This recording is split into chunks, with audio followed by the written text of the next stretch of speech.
Assalamualaikum warahmatullahi wabarakatuh dan selamat pagi semuanya. Pada kesempatan kali ini kita kembali untuk melakukan suatu uji dengan menggunakan SPSS, di mana pada kesempatan kali ini kita akan melakukan suatu uji non-parametrik. Sebagaimana kita ketahui, uji non-parametrik adalah suatu pengujian yang datanya itu tidak harus mengikuti distribusi normal. Dan pada kesempatan kali ini kita akan melakukan suatu uji yang namanya adalah uji Kruskal-Wallis, di mana uji Kruskal-Wallis ini kita lakukan terhadap data non-parametrik pada lebih dari 2 kelompok sampel yang tidak berhubungan atau saling independen. Perbedaannya dengan uji Mann-Whitney yang sudah kita pernah bahas sebelumnya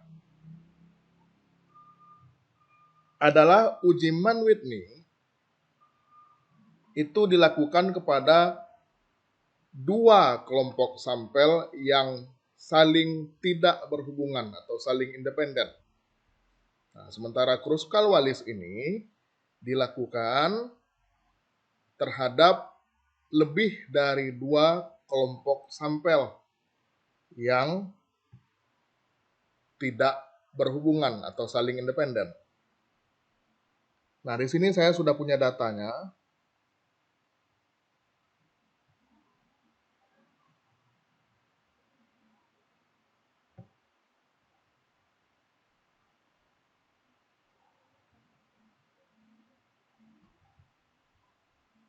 Ya. Nah, di sini kita lihat bahwa saya punya 25 orang, bukan 25 orang, ini 25 data, ya, 25 data tentang masa hidup dari produk lampu. Ini ada 3 merek, ya, 3 merek lampu, ada 25 sampel, ya, masa hidup dari 3 merek lampu. Nah, kita lihat di sini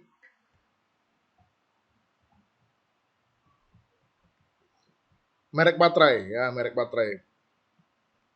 Nah, merek baterai, 3 merek baterai. Ada baterai A, baterai B, dan baterai C yang saya berikan masing-masingnya angka 1 untuk merek A, angka 2 untuk merek B, dan angka 3 untuk merek C. Ya. Lalu kita ingin memastikan, ya,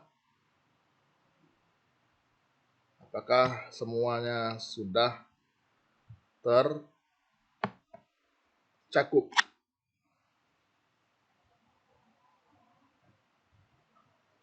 Ya. Nah, sudah. Kita ke view, kita matikan checklistnya. Nah, kembali. Oke, ini adalah 3 kelompok. Jadi kalau uji Kruskal-Wallis itu dilakukan untuk lebih dari 2 kelompok sampel. Kalau Mann-Whitney itu untuk 2 kelompok sampel. Sama-sama tidak berhubungan, ya. Sama-sama independen. Nah, kemudian untuk mulai melakukan pengujiannya, kita ke analyze, lalu non-parametric test, karena ini adalah uji statistik non-parametrik, lalu ke legacy dialogues, ya, lalu ke K independent samples. K independent samples ini huruf K di situ bisa digantikan oleh angka yang lebih dari 2. Bisa 3, bisa 4, atau bisa 5, dan seterusnya. Kita klik, ya. Nah, Yang akan kita uji apa? Masa hidup baterai dalam jam, ya. Maka pindahkan itu ke situ. Masa sebelah kanan, kemudian merek baterai ke grouping variabelnya. Nah, kemudian kita harus mendefinisikan rank atau jangkauan. Jangkauan di sini maksudnya bukan jangkauan masa pakai baterainya, tapi adalah grup atau kelompok, pembagian kelompoknya itu. Jadi kita klik define rank di sini. Kemudian kita tuliskan 1. Di tempat yang minimum itu selalu 1. Dan maksimumnya kita punya kelompok berapa? Kalau kita punya 3 kelompok, maka kita ketikkan 3 di sini. Lalu kita klik continue. Ya. Nah, lalu tipe tesnya apa? Kruskal-Wallis. Sudah terchecklist sini. Yang lainnya ada Terpstra dan Median. Nah, ini sebenarnya adalah terserah kepada kita sebagai penguji, kita sebagai peneliti. Tes tipe seperti apa, jenis tes seperti apa yang akan kita lakukan terhadap data ini. Lalu kita klik OK. Nah, ini dia hasil dari pengujian Kruskal-Wallis tadi. Ada 2 tabel.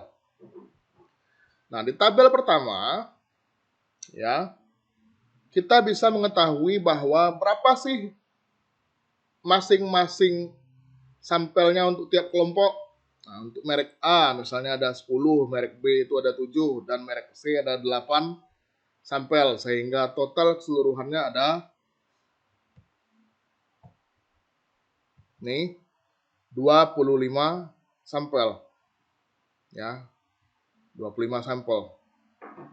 Nah, yang paling penting dari pengujian ini sebenarnya adalah ya tabel yang kedua, yang judul atasnya itu adalah test statistics. Test statistics. Nah, di tabel ini yang bisa kita lihat adalah nilai Kruskal-Wallis. Ya. Lalu nilai degree of freedom dan asymptotic significance. Nah, hipotesis untuk kasus ini adalah hipotesis nolnya itu bahwa masa pakai ketiga baterai merek A, B, dan C itu identik atau sama. Lalu hipotesis alternatifnya adalah masa pakai ketiga merek baterai itu tidak sama. Nah, ini yang harus kita uji. Namanya adalah formulasi hipotesis. Nah, cara mengujinya yang paling mudah adalah dengan membandingkan nilai asymptotic significance yang di sini dengan nilai alfa yang kita gunakan. Apabila kita tidak mengetahui nilai alfa, dalam penelitian biasanya alfa yang dipakai itu adalah 0,05. Nah, kalau kita lihat di sini, hasil asymptotic significance-nya adalah 0,055 yang lebih besar daripada nilai alfa. Nah, apabila nilai signifikansi itu lebih besar daripada nilai alfa yang kita gunakan, maka hipotesis nolnya kita terima. Sekali lagi, apabila nilai asymptotic significance yang keluar dari hasil perhitungan ini lebih besar daripada nilai alfa yang kita gunakan, maka hipotesis nolnya kita terima. Apa artinya? Dengan kata lain, bahwa masa pakai ketiga merek baterai itu identik atau sama. Ya, kesimpulannya adalah masa pakai ketiga merek baterai itu identik atau sama. Itu kesimpulannya. Jadi, dari kesimpulan tersebut, ya, kita tidak menemukan perbedaan yang nyata terhadap ketiga merek baterai. Dapat dikatakan ketiga merek baterai ini sama-sama bagus, sama-sama baik. Nah, sehingga apapun merek baterai yang mungkin dipilih oleh konsumen, yang mungkin dijual ke konsumen, apakah itu merek A, merek B, atau merek C, itu bisa dikatakan dari hasil pengujian ini kualitasnya sama, kualitasnya identik. Jadi tidak ada yang lebih bagus dari suatu merek, ya. Merek A, merek B, merek C itu sama baiknya, sama bagusnya. Oke? Baik, saudara-saudara sekalian, demikianlah yang dapat saya sampaikan pada kesempatan kali ini. Semoga video ini dapat membantu saudara yang memiliki penelitian, yang memiliki kasus yang sama, dan semoga contoh sederhana ini bisa membantu saudara untuk menyelesaikan kasus tersebut.